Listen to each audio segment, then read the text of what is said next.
Hello students, so let us start our next part, that is the second part of the chapter, the portrait of the lady. My grandmother and I were good friends. मैं और मेरी जो grandmother है वो अच्छे friends थे.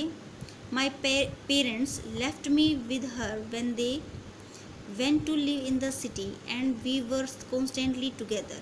मेरे parents ने मुझे उसके साथ छोड़ दिया जब वो सिटी में रहने के लिए गए और तब से हम लगातार एक दूसरे के साथ रहते थे.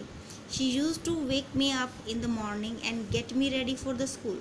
वो मुझे सुबह जो है उठाती और मुझे स्कूल के लिए तैयार करती. She said morning prayer in a monotonous sing song while she bathed and dressed me in the hope that I would listen and get to know it by heart. वो ये जो मॉर्निंग प्रेयर थी उनको monotonous होता है कि नीरस स्वर में गाती रहती थी जब वो मुझे नहलाती और स्कूल के लिए तैयार करती, इस आशा में कि शायद मैं उनको ध्यान से सुनूंगा और उनको दिल से ग्रैंड करूँगा, उनके जो मीनिंग होते हैं उनको. I listened because I loved her voice but never bothered to learn it. मैं उसको सुनता था क्योंकि मुझे उसकी आवाज़ अच्छी लगती थी, लेकिन कभी भी मैंने उसको लर्न करने की परेशानी नहीं उठाई. Then she would fetch my wooden slate which she had already washed. तब वो जो है मेरी वुडन जो स्लेट, जिसको आप तख्ती भी बोल सकते हो, वो लेके आती जो उसने ऑलरेडी जो है वॉश कर रखी होती थी. एंड प्लास्टर्ड विद येलो चौक, और उसको ऊपर एक येलो चौक की जो है एक परत चढ़ाई होती थी. A tiny earthen ink pot, एक छोटा सा मिट्टी का ink pot and a red pen, और एक लाल पेन. Tie them all in a bundle, उनको एक बंडल में बांध देती थी. And hand it to me, और मुझे दे देती थी. After a breakfast of a thick steel chapati with a little butter and sugar spread on it we went to school. और ब्रेकफास्ट के बाद और वो ब्रेकफास्ट में क्या मिलता था, एक थिक मोटी सी स्टील बासी जो है चपाती जिस पे थोड़ा सा बटर लगा होता था और शुगर उस पर बिखरी हुई होती थी, लगी हुई होती थी. हम स्कूल जाते थे. She carried several steel chapatis with her for the village dogs.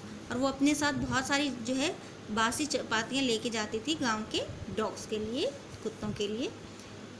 My grand mother always went to school with me because the school was attached to the temple. मेरी जो ग्रैंड मदर है वो हमेशा मेरे साथ school जाती थी क्योंकि जो स्कूल था वो कहाँ पे अटैच था, मंदिर के साथ अटैच था. The priest taught us the alphabet and the morning prayer. जो पुजारी था वो हमें अल्फ़ाबेट बताता था, सिखाता था, और हमें जो मॉर्निंग प्रेयर था वो सिखाता था. While the children sat in the rows in the on the either side of the veranda singing the alphabet or the prayers in a chorus. जबकि जो बच्चे हैं वो दोनों साइड में वरांडा के बैठ जाते थे और वो क्या गाते थे, अल्फ़ाबेट गाते थे या फिर वो मॉर्निंग प्रेयर जो है कोरस मीन्स ग्रुप में गाते थे, इकट्ठे होके गाते थे. My grand mother said in side reading the scriptures. और मेरी जो मदर है वो अंदर बैठ जाती थी और धर्म जो पुस्तक स्क्रिप्चर्स होती है, धर्म पुस्तकें, ठीक है, धार्मिक पुस्तकें पढ़ती थी. When we had both finish, जब हम दोनों का ख़त्म हो जाता था, we would walk back together, हम दोनों साथ वापस आ जाते थे. This time the village dogs would meet us at the temple door. और इस समय जो विलेज के जो डॉग्स होते थे वो हमें टेम्पल के डोर पे मिलते. They followed us to our home growling and fighting with each other for the chapatis we threw to them.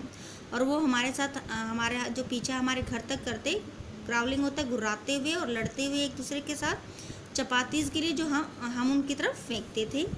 When my parents were comfortably settled in the city, जब मेरे पेरेंट्स जो है वो सेटल हो गए थे आराम से सिटी में, दे सेंट फॉर अस, उन्होंने हमारे पास जो है हमें बुलावा भेजा या हमें बुला लिया अपने पास. That was a turning point in our friendship. और ये वो समय था जब हमारी फ्रेंडशिप एक टर्निंग पॉइंट आ गया था. मतलब अगर टर्निंग पॉइंट की बात करेंगे इनकी फ्रेंडशिप में तो वो कौन सा था, जब वो सिटी में शिफ्ट हो जाते हैं. That was the turning point of their friendship. All together we share the same room, हालांकि we share the same room, हम सेम रूम जो है शेयर करते थे, एक ही रूम में रहते थे. My grand mother no longer came to school with me. मेरी जो ग्रैंड मदर है अब मेरे साथ स्कूल नहीं आती थी. I use to go to an English school in a motor bus. और मैं एक इंग्लिश स्कूल में मोटर बस में जाता था। There were no dogs in the streets, वहाँ पे स्ट्रीट्स में डॉग्स नहीं थे। She took to feeding sparrows in the courtyard of our city house, courtyard होता है आंगन, और वो हमारे आंगन में चिड़ियों को जो है खाना खिलाती थी, दाने डालती थी, जो हमारे शहर का घर था उसके आंगन में। As the years rolled by we saw less of each other, जैसे ही जो है साल गुजरते गए हमने एक दूसरे को बहुत कम देखना स्टार्ट कर दिया। For some time the she continue to wake me up, कुछ समय तक उसने मुझे जगाना चालू रखा। And get me ready for the school, और मुझे स्कूल के लिए तैयार करती थी। When I came back, she would ask me what the teacher had taught me. जब मैं वापस आता तो वो मुझसे पूछती थी कि टीचर ने आपको क्या पढ़ाया। I would tell her English words and little things of Western science and learning. मैं उसको इंग्लिश वर्ड्स बताता था और कुछ चीज़ें जो वेस्टर्न साइंस और लर्निंग की थी वो बताता। द लॉ ऑफ ग्रेविटी के बारे में, Archimedes principal, the world being around, Archimedes principal के बारे में, और जो वर्ल्ड हमारे जो है चारों तरफ उसके बारे में।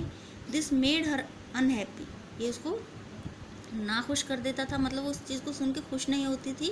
She could not help me with my lessons, अब वो मेरी मदद नहीं कर सकती थी मेरे जो है लेसन्स में या मेरी स्टडीज़ में। She did not believe in the things they taught at the English school, वो उन चीज़ों में विश्वास नहीं करती थी जो इंग्लिश स्कूल में पढ़ाई जाती थी। And was distressed that there was no teaching about God and scriptures, और डिस्ट्रेस होता है दुखी हो जाना, परेशान हो जाती थी कि वहाँ पे जो है गॉड के बारे में या धार्मिक जो पुस्तकें उनके बारे में कुछ भी नहीं पढ़ाया जाता था। One day I announced that we were being given music lessons, और एक दिन मैंने बताया कि हमें म्यूज़िक सिखाया गया था। शी वॉज वेरी डिस्टर्ब, वो बहुत परेशान हो गई। To her music had left association, left होता है अशिष्ट, तो क्या उसके अनुसार क्या था, जो म्यूज़िक है वो अशिष्ट लोगों का संग होता है, मीन्स उनको अच्छे लोग जो है वो नहीं सीखते, वो अभद्र लोगों की जो है धरोहर होती है, वो म्यूज़िक जो है अभद्र लोग ही सीखते हैं। It was the monopoly of harlots and beggars, और ये मोनोपोली मीन्स एकाधिकार है किसका, हार्लॉट्स होती हैं वेश्याओं का, और बेगर्स का ही इस पर एकाधिकार है। And not meant for gentle folk है जो ठाकुर या सभ्य समाज है उसके लिए ये नहीं है। म्यूज़िक मीन्स जो म्यूज़िक है वो सभ्य समाज के लोग या ठाकुर जो लोग होते हैं उनके लिए म्यूज़िक नहीं बना है, वो ये चीज़ें नहीं सीखते हैं। She said nothing but her silence meet disapproval, उसने कुछ नहीं कहा लेकिन उसका जो साइलेंस था उसका मतलब था कि वो उस ना सहमति है, उसकी सहमति नहीं है उस चीज़ के लिए। She rarely talked to me after that, और उसने शायद ही कभी मुझसे बात की होगी इसके बाद। Thank you so much for watching the video. Next part we will do in the next video.